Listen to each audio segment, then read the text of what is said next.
Quelles sont les entreprises concernées? Eh bien, c'est tout simple. Toutes les entreprises, quel que soit votre statut, que vous soyez micro-entrepreneur ou vous ayez plus de 250 salariés, normalement, vous ne devez pas être nombreux dans ce cas-là, mais c'est pour vous dire, même les micro-entrepreneurs peuvent bénéficier de cette aide. Donc, ça concerne vraiment tout le monde. Oui, un micro-entrepreneur peut embaucher un salarié et on va le voir sans que ça lui coûte rien, en tous les cas, la première année. D'accord? Donc, la cible, tout le monde. Je me suis déjà présenté, on rentre dans le vif du sujet, je vous le disais, donc apprentissage, alternance, etc. Eh bien, quelle est la différence entre l'apprentissage, l'alternance, contrat de professionnalisation? Je vous fais juste un petit brief là-dessus. C'est que l'apprentissage, eh bien, pardon, l'alternance, c'est ce qui regroupe apprentissage et professionnalisation. Voilà. Donc, on utilise en France ces trois termes. C'est un peu barbare, on s'y perd. Alternance, apprentissage, professionnalisation. C'est un peu la même chose. On va y revenir dans le détail, mais sachez-le, on utilise un peu ce terme de façon générique pour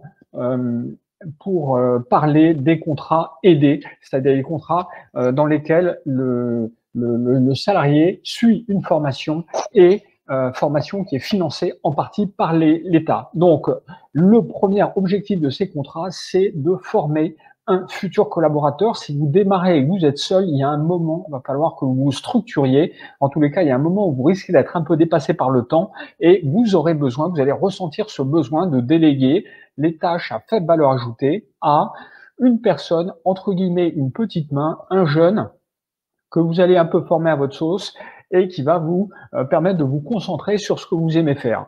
Moi, j'ai été dans ce cas-là quand j'ai monté ma première boîte. Au bout de quelques mois, j'ai eu ce besoin. J'ai pris un contrat d'apprentissage. La deuxième chose importante, c'est que l'apprentissage, ça permet, alors ça c'est très important, c'est, moi je considère comme un sas pour embaucher un collaborateur à long terme. Ça, c'est très important. Ça permet, c'est un peu une période d'essai qui est un peu longue, hein, il ne faut pas se tromper, mais c'est une période qui permet de tester les gens. Et si vous tombez sur quelqu'un qui vous convient, dont le profil vous convient, dont la compétence vous convient, eh bien vous le garderez comme salarié. Donc c'est vraiment une façon de passer à une embauche définitive, à embaucher sans se tromper. Ça permet évidemment de bénéficier des aides pour recruter et puis pour les plus anciens, ça permet de préparer son départ, notamment pour les artisans et les gens qui sont dans cette situation. Donc, alternance, apprentissage, professionnalisation, Kesako, je vous en ai parlé. Donc, l'alternance, c'est de l'apprentissage et de la professionnalisation. L'apprentissage, retenez simplement que ça délivre un diplôme. L'apprenti, il va avoir un diplôme, alors que dans le contrat de professionnalisation, il va avoir une qualification. Donc, par exemple, comptable niveau 5. D'accord? Ensuite, l'apprentissage, l'élève, il passe 25%, au moins 25% de son temps en centre d'apprentissage, donc à peu près 1 jour et demi par semaine. Dans les contrats de professionnalisation, il passe un peu moins de temps, plutôt une journée par semaine, ça dépend des filières, mais vous voyez que les contrats de professionnalisation, il y a une immersion qui est un peu plus importante dans le monde du travail.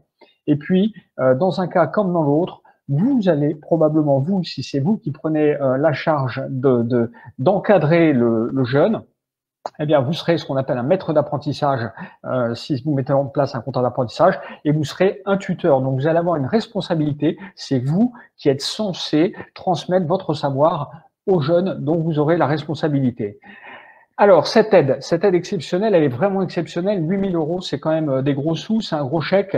5 000 euros si l'alternant est mineur, 8 000 euros pour les alternants majeurs. Donc, vous allez le voir, c'est très, très intéressant pour ceux qui se situent dans une fourchette d'âge, mais fourchette d'âge qui est très intéressante. Ça concerne les contrats conclus entre le 1er juillet 2020 et le 28 février 2021. Donc, c'est une aide qui, à la date d'aujourd'hui, ne va pas perdurer, donc il faut en profiter. Et ça permet de recruter des profils qui vont du CAP au master. Alors, je fais une petite parenthèse là-dessus, parce que pendant longtemps, les contrats de professionnalisation, ça concernait surtout des gens qui étaient des métiers techniques. Si vous voulez, c'était les mécaniciens, les coiffeurs, etc., etc. Bon, des métiers manuels, principalement. Eh bien, depuis peu, vous savez vraisemblablement, vous savez que l'ESSEC propose des apprentis, place des étudiants en contrat d'apprentissage. Donc, il y a des grandes écoles de commerce qui permettent d'embaucher, qui permettent donc de mettre sur le marché du travail ces étudiants qui sont 1 ou 2 jours par semaine à l'école et 3 à 4 jours par semaine en entreprise. Donc, un stagiaire de l'ESSEC, évidemment, on lui donne pas à faire les mêmes travaux qu'un apprenti comptable, mais ça vous permet d'avoir vraiment aujourd'hui donc des gens qui ont un potentiel très élevé. Voilà, donc vous le savez, on en reparlera tout à l'heure sur la mise en œuvre et les personnes à contacter pour lancer tout ça, mais ayez en tête que ça concerne un éventail de profils très très large. Tous les métiers pratiquement sont concernés. Alors, cette aide, 8 000 €, 5 000 €, on verra juste dans le slide d'après comment se fait la distinction. Donc, ça va représenter la première année 100% du salaire d'un jeune dont l'âge est compris entre 16 et 20 ans. Voilà, 100%. Ça veut dire que le jeune, il ne vous coûte presque rien. Presque rien. Je vais vous expliquer pourquoi. Et ça représente, les 8 000 €, ça représente 80% du salaire d'un jeune de 21 à 25 ans. D'accord? Donc, ce que je vous disais, c'est que ça amortit quand même significativement le coût du jeune. Voilà, donc on a pris 3 exemples. Premier exemple, donc un jeune, Thomas, CAP, 17 ans, salaire brut 415 €. Alors c'est le salaire normal, c'est le salaire minimum d'un apprenti de 17 ans. Là, il est 5 000 €. Il vous reste à payer 0, rien. C'est la totalité du coût de son embauche et de sa rémunération sont couverts par cette aide. Julie, 20 ans, licence, salaire brut 661. Donc les salaires, ils augmentent avec l'âge en général et la qualification aussi. Donc vous voyez que c'est un peu plus élevé, 661 € par mois, évidemment. Aide de 8 000 €, puisqu'elle a 20 ans, elle a le droit à une aide de 8 000 €, c'est une adulte. Eh bien, vous avez le droit à l'aide de 8 000 €, il vous reste à payer 0. Pourquoi? 661,95, sortez vos calculettes fois 12, vous verrez que c'est inférieur à 8 000 €. Et puis Wilfried, 22 ans, master, donc 815 €. Là, on a un peu plus, donc 815 fois 12, ça fait à peu près 1 700 €, 9 700 €. Eh bien, il vous reste à payer, si vous déduisez l'aide de 8 000 €, il reste à payer 150 € par mois. Donc, vous le voyez, dans de nombreux cas, cette aide, elle permet d'absorber la totalité du coût du salaire. Alors, quels sont les autres coûts à prévoir? Le principal, et il ne faut pas le négliger parce que ça, je vois trop souvent des entrepreneurs qui passent à côté, c'est le temps passé à former l'alternant. Un alternant, c'est quelqu'un qui n'y connaît rien. Voilà. Surtout si vous le prenez en début d'école, je vous prends concrètement l'expérience que j'ai eue à de nombreuses reprises. On va, nous, experts comptables, souvent dans des centres de formation à la comptabilité, et on prend des alternants. Enfin, on le faisait beaucoup avant. Maintenant, il y a des robots qui permettent d'automatiser, mais on prenait des alternants qui sortaient du bac et qui arrivaient dans les écoles de comptabilité. Et donc, dès le mois d'octobre, ils arrivaient, en même temps qu'ils démarraient leurs études, ils arrivaient chez nous. Bon, ce qu'on avait oublié, c'est que le jeune, le premier jour où il arrivait chez nous, il connaissait rien du tout à la comptabilité, pas plus que vous aujourd'hui, d'accord? Puisqu'il était là pour apprendre pendant 3 ans. Donc, au tout début, on se retrouve avec des gens qui n'ont pas du tout de compétences, et c'est pour ça, c'est comme ça que fonctionnent les contrats d'apprentissage et de professionnalisation, c'est que vous allez, dans la plupart du cas, leur apprendre. Donc, il y a un temps à leur consacrer qui est pas négligeable. Surtout si c'est vous et que vous êtes une petite société, une petite entreprise, si vous êtes tout seul, c'est votre temps de dirigeant qu'il va falloir investir pour former l'apprenti. Si vous avez déjà un collaborateur qui peut former l'apprenti, à ce moment-là, ça vous coûtera, ça va vous coûter. Un collaborateur qui fait de la formation à un autre pendant une demi-journée, ça coûte 2 fois une demi-journée en termes de rémunération. Donc, si c'est vous qui consacrez de votre temps à l'apprenti, eh bien, c'est pas de l'argent qui va vous coûter sur votre compte bancaire, mais c'est de l'argent dans le sens où vous allez devoir y consacrer du temps.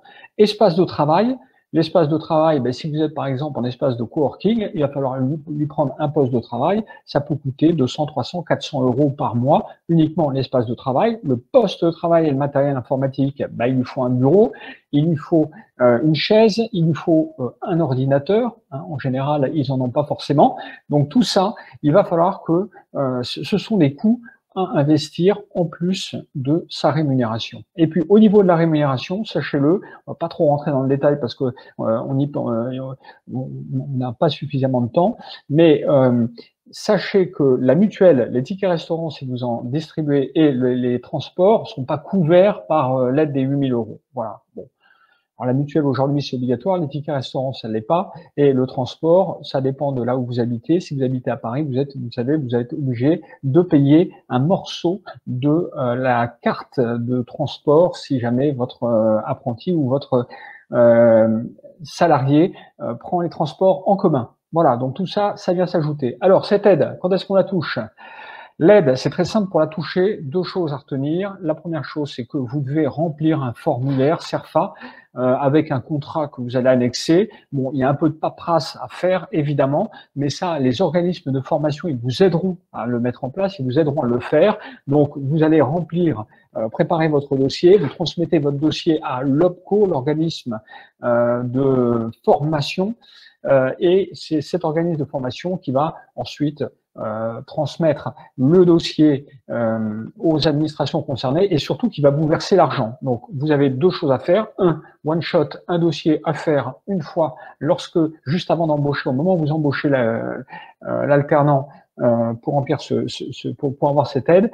Et ensuite, tous les mois, envoyer chaque mois la DNS, c'est la déclaration des salaires. Ça, c'est le boulot de l'expert comptable. Surtout, ne rentrez pas là-dedans. Ce sont des fichiers à envoyer qui doivent être envoyés tous les mois. Donc, sachez-le, maintenant, c'est une obligation. Avant, c'était trimestriel pour les petites entreprises. Maintenant, c'est tous les mois. Mais si vous passez par un prestataire pour faire vos bulletins de paye, c'est lui qui va appuyer sur le bouton et qui va envoyer la déclaration aux organismes sociaux. Ce sont ces deux formalités qui feront que vous allez recevoir l'argent. L'argent vous sera versé tous les mois, normalement, avant que vous payiez l'apprenti, de façon à ce que vous n'ayez pas un effort de cash à faire. D'accord? Donc, 5 000, 8 000 euros versés tous les mois, pourvu que vous fassiez les bonnes démarches. Allez, on continue. Donc, le maître d'apprentissage, votre rôle à vous, on en a un peu parlé, mais je reviens dessus. La bonne transmission des savoir-faire dans l'entreprise. Et oui, il est là pour apprendre, il est là pour avoir un diplôme, l'alternant. Donc, il va falloir que vous lui transmettiez vos compétences. Et puis, c'est vous qui allez devoir communiquer avec l'école. Il n'y a pas grand-chose à faire, mais vous verrez qu'il vous envoie une ou deux fois par an des feuilles d'évaluation et puis des tableaux à remplir pour expliquer ce que vous avez fait faire à votre alternant. Donc, c'est vous, normalement, chef d'entreprise, en tous les cas, maître d'apprentissage ou tuteur, qui devrait faire les formalités. Le calendrier pour recruter et pour mettre en place, pour signer un contrat. Alors, les apprentis, les contrats, ils doivent être signés entre le 30 juin et le 30 novembre. Donc, c'est assez bordé. Pourquoi? Eh bien, parce que il y a un cycle scolaire. Donc, il est évident qu'on ne peut pas embaucher un apprenti en février. Et la professionnalisation, c'est plus souple. Contrat de professionnalisation, puisque c'est des formations qui peuvent démarrer tout au long de l'année. Donc, vous pouvez très bien trouver des contrats de professionnalisation un peu tout au long de l'année et vous les signez 1 ou 2 mois avant de démarrer. Voilà. Et l'aide exceptionnelle, je vous le rappelle, attention quand même, vous avez jusqu'au 28 février 2021 pour en bénéficier. On continue. Donc, concrètement, si vous êtes intéressé, qu'est-ce que je vous conseille moi de faire? Eh bien, il y a des sites qui permettent de passer des annonces. Donc, c'est très intéressant parce que ça permet, vous verrez ce que les rémunérations qui sont proposées par les autres entrepreneurs. Donc, allez sur La Relève. La Relève, au début, ils ne proposaient que des stagiaires. Donc, c'était un super site, un très très bon plan pour prendre des stagiaires, mais enfin, ils n'étaient pas gratuits non plus. Welcome to the Jungle, l'étudiant. Bon, il y a pas mal de sites. Inspirez-vous, allez sur ces sites. Voilà, là je vous ai montré une fiche de mission détaillée, donc c'est sur la relève. Vous pouvez vous inspirer de toutes ces missions, mais enfin, vous voyez que les gens qui cherchent des contrats d'apprentissage, il y a des vraies responsabilités, il y a un vrai job, il y a un vrai savoir-faire à leur transmettre et des profils qui sont plutôt bien définis. Et il faut savoir que maintenant, les apprentis avec cette aide, ils sont quand même pas mal chassés. Donc, ça va être un peu à vous de vendre le projet de votre entreprise, de vendre le job. Voilà, donc ça veut dire que, ça peut vouloir dire que vous allez devoir rehausser un petit peu le montant de la rémunération. Moi, je vous ai indiqué les rémunérations minimum. Il se peut que vous deviez monter un peu. Donc, je vous le dis, j'ai regardé hier soir un peu sur ce site La Relève, quelles étaient les grilles de rémunération qui étaient proposées. Bon, pour des profils qui sont des profils école de commerce, donc des jeunes qui sont des commerciaux juniors, pour entrer dans les équipes marketing, etc. Gros hacking, tous ces profils, c'est plutôt entre 900 et 1200 euros. Voilà, les fourchettes de rémunération, vous le verrez, elles sont un peu plus hautes que le minimum. Bah oui, parce que ça intéresse tout le monde.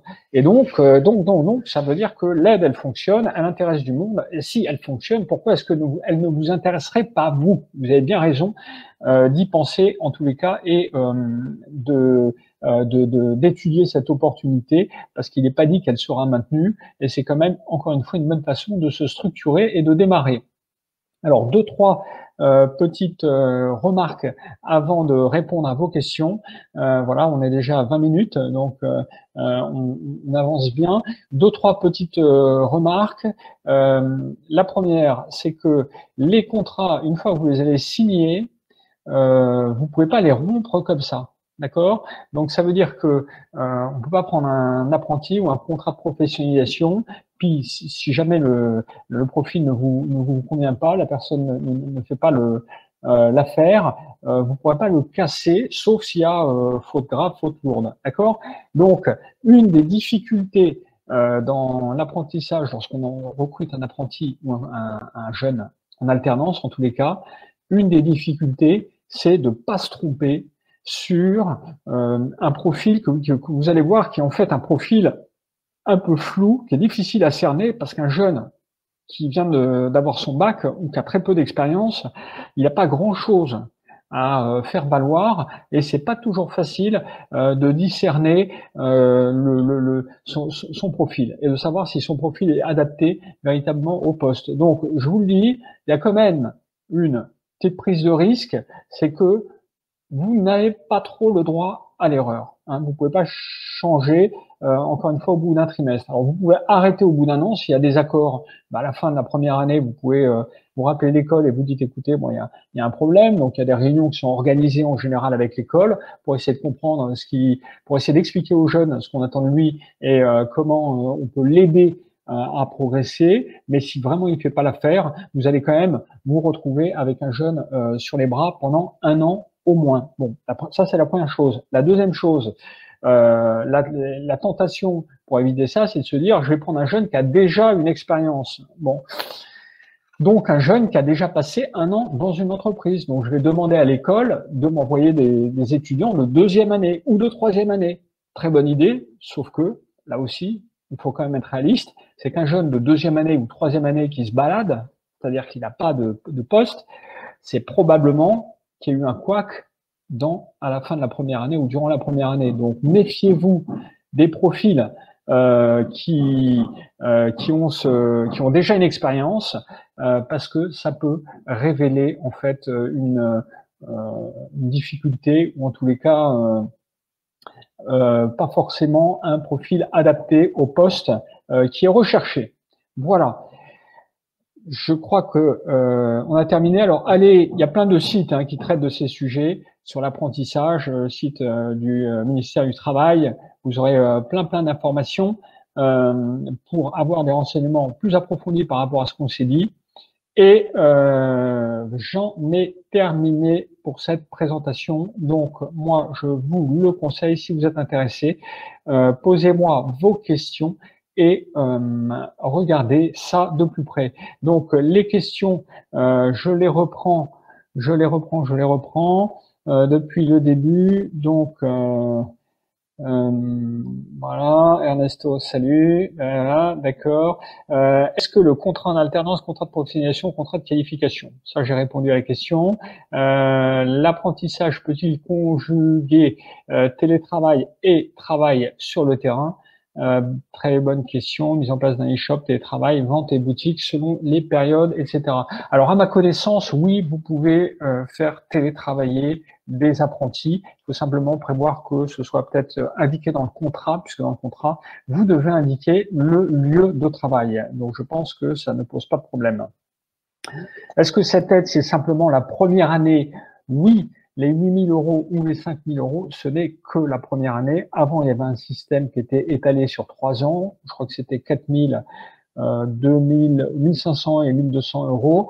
Là, ils ont tout avancé. Donc l'aide est plus puissante la première année. Par contre, elle s'arrête à la fin de la première année. Combien de temps est censé durer l'alternance? Eh bien, bonjour Anne. L'alternance, elle dure normalement, ce que je vous disais, un contrat, ça dépend de la qualification, mais normalement c'est 2 ans. C'est 2 ans. Ça peut être 1 an s'il a déjà eu une expérience, et je crois qu'il y a certaines écoles qui proposent aussi 1 an, notamment pour les profils justement très qualifiés. Je crois qu'ils ne font qu'une seule année en alternance. La mutuelle obligatoire. Alors la mutuelle, elle est obligatoire pour les salariés, et compte tenu du fait que les apprentis et les alternants sont considérés comme des salariés, je pense qu'elle est obligatoire. Je vérifierai, mais j'en suis sûr à 98%. Alternant et entreprise. L'aide de 8 000 €, est-ce qu'elle est pour l'alternant ou bien l'alternant et l'entreprise? Elle est pour l'entreprise. C'est l'entreprise qui la touche. Elle est pas pour l'alternant. L'alternant, lui, il touche son salaire, et donc il ne touche pas forcément, il ne touche pas d'aide. L'apprenti peut-il prendre une mutuelle externe s'il ne souhaite pas la mutuelle d'entreprise? Alors, ouais, ça c'est un éternel, très bonne question également. Alors il faut voir votre convention collective, et il faut voir vos contrats, le contrat que vous avez signé. Si vous avez déjà mis en place une mutuelle, il se peut que vous ayez l'obligation de passer par la mutuelle d'entreprise, mais en général, dans la plupart des cas, lorsque le salarié a déjà une mutuelle, par exemple sa femme a une mutuelle familiale, ou son mari a une mutuelle familiale, eh bien oui, il peut y avoir une dérogation qui fait que, moyennant une attestation, il fait une attestation comme quoi il vous garantit qu'il a une mutuelle, et donc qu'il déroge à cette obligation, en tous les cas qu'il est couvert par une autre mutuelle. Ernesto, est-ce qu'on peut avoir 2 alternants, donc du coup 2 fois 8 000 €? Oui, je pense que oui. J'ai pas vu de texte qui dise que l'aide de 8 000 € était limitée, d'autant plus que il y a pas mal d'entreprises qui emploient plusieurs alternants. Donc, je pense que quelle que soit la taille de l'entreprise, il n'y a pas de problème à cela. La seule question, c'est que vous risquez d'avoir, tu risques, Ernesto, d'avoir, lorsque tu vas recruter l'alternant, ils vont te demander combien d'élèves a le maître de stage ou le tuteur. Donc c'est plus à ce niveau-là, c'est l'école qui risque de couiner un peu si jamais tu leur dis que tu as déjà un alternant, mais 2 par tuteur, c'est pas démesuré. Ce qu'ils essaient d'éviter en général, c'est qu'un tuteur ait plus de 4 alternants. Voilà, c'est un peu la limite à ne pas dépasser. Est-ce qu'on peut avoir plusieurs alternants pour autant d'aide par alternance? C'est plafonné à 8 000 €. Peu importe le nombre d'alternants recrutés, j'ai répondu juste avant, donc c'est 8 000 € par alternant, Voilà, du coup, aucune aide prévue pour la deuxième année à la charge entière de l'entreprise. C'est bien ça. C'est bien ça.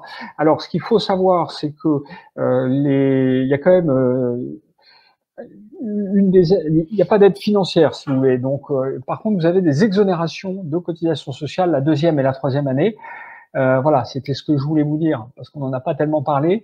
C'est que tant que vous versez la rémunération minimum, la rémunération minimum par rapport à la filière et par rapport à l'âge de l'alternant, eh bien, vous avez une exonération totale de charges patronales et salariales, sauf CSG-RDS. D'accord? Mais enfin, ça change tout le temps concernant les salariales. Mais retenez que vous avez une exonération de charges patronales, c'est-à-dire que si le salaire minimum, c'est 850 € de votre jeune de 24 ans, eh bien, vous aurez aucune charge patronale, sauf ce que je vous disais tout à l'heure, versement transport, mutuelle et ticket restaurant, mais ce sont pas vraiment des charges patronales, hein, c'est des compléments de rémunération. Donc, par contre, si la rémunération que vous lui versez est au-dessus, on l'a vu, par exemple, 1200 €, donc vous versez 400 € en plus, parce que le marché vous l'impose et parce que le jeune, il demande à toucher plus, hein, il peut demander à toucher plus que le minimum, ça évidemment. Eh bien, la partie qui va dépasser le minimum, là, vous paierez des cotisations sociales sur cette partie-là. Donc, sur 400 €, par exemple, si la rémunération c'est 1200 €, eh bien, vous paierez à peu près, compte tenu du niveau de salaire, 35% de charges patronales sur les 400 €, sur les 400 € uniquement et non pas sur la totalité. D'accord? Donc, vous aurez un morceau de charges sociales à payer sur la partie qui dépasse le montant de la rémunération minimum. Voilà. Donc après, eh bien, donc après, ça s'arrête. Oui, ça s'arrête. Voilà. Bon, globalement, moi, je vous dis mon expérience parce que j'en ai embauché un certain nombre des alternants. Deux recommandations, deux éléments, deux points de vigilance. Hein, c'est ayez en tête le fait que on gagne pas à tous les coups avec un alternant par rapport lors du recrutement. C'est-à-dire que moi, d'expérience, j'ai embauché que la moitié des alternants que j'avais pris. C'est-à-dire que l'autre moitié, pour finir, c'était pas forcément leur bonne voie, ou en tous les cas, l'entreprise leur convenait pas, mais je les ai pas gardés. Et statistiquement, j'ai aussi vu ça chez les entrepreneurs que j'ai accompagnés, une fois sur deux, c'est pas top, quoi. C'est pas le jeune s'est trompé. Voilà. Ça c'est la première chose. Et la deuxième chose, c'est que quand on est petit, il est souvent difficile de recruter des très bons collaborateurs. D'accord? Eh bien, c'est la seule voie que je connaisse quand on est petite entreprise, d'arriver à vraiment recruter du très bon collaborateur. Quand vous êtes petite entreprise, seule, c'est difficile de trouver des gens qui ont 3 ans, 4 ans, 5 ans d'expérience, qui sont des pointures dans leur domaine, qui sont vraiment d'excellents collaborateurs. Pourquoi? Parce que les bons, personne ne les lâche. Voilà, ils rentrent dans une boîte. Alors après, ils peuvent décider de changer de switcher dans leur carrière, mais les bons, ils vont être pris par des entreprises qui vont être des PME, qui vont les attirer. Ça, ils vont être chassés. Les meilleurs recrutements que j'ai faits, ça a toujours été via des apprentis, via la filière de l'apprentissage ou du contrat de professionnalisation. Je vous le promets, j'ai vraiment eu des pointures, des très très bons collaborateurs. Je parle des jeunes, hein, je parle pas des cadres expérimentés, mais les jeunes, les très bonnes recrues, vu que j'ai toujours créé moi des entreprises en partant from scratch de zéro, je me suis toujours retrouvé à un moment à essayer de recruter des gens et puis on me disait bah ouais mais bon vous êtes un peu une petite équipe, vous n'êtes pas nombreux, d'accord, voire vous êtes seul, d'accord. Ben dans l'alternance il faut moins la fine bouche et c'est là que j'ai recruté des gens qui m'ont accompagné 5 ans, 10 ans, parfois 15 ans et ça c'est voilà. Donc c'est une voie excellente. Moi, je vous encourage vraiment à y aller. Focalisez pas trop sur l'aspect financier parce que si vous décidez de recruter quelqu'un, n'oubliez pas qu'il doit vous apporter de l'argent. Hein. Une recrue, quelqu'un, moi je dis souvent, il doit se payer, il doit s'auto-payer et parfois dès le premier mois. Hein, si vous créez un poste pour une ressource commerciale, le commercial, dès le premier mois ou dès le deuxième mois, vous devez avoir un retour sur investissement. Il doit vous faire gagner plus que ce qu'il ne vous coûte. Alors là, c'est génial parce qu'il vous coûte rien. Mais ayez cette philosophie-là. N'ayez pas trop peur d'embaucher, d'accord? Il y a des contrats avec des périodes d'essai, etc. Vous avez quand même une petite période d'essai. Hein. C'est pas si c'est la catastrophe en termes de si vous trompez complètement lors des entretiens d'embauche, vous avez quand même un petit délai de période d'essai. Donc, structurez-vous, embauchez, et vous verrez, vous pourrez vous concentrer sur ce que vous aimez faire, sur ce que vous faites de mieux. Vous ne pouvez pas tout faire. Voilà. Et si vous avez suivi ce webinaire, c'est la preuve que vous êtes déjà dans cette dynamique, déjà dans cette recherche de structuration. Donc, vous êtes sur la bonne voie et je vous encourage à continuer.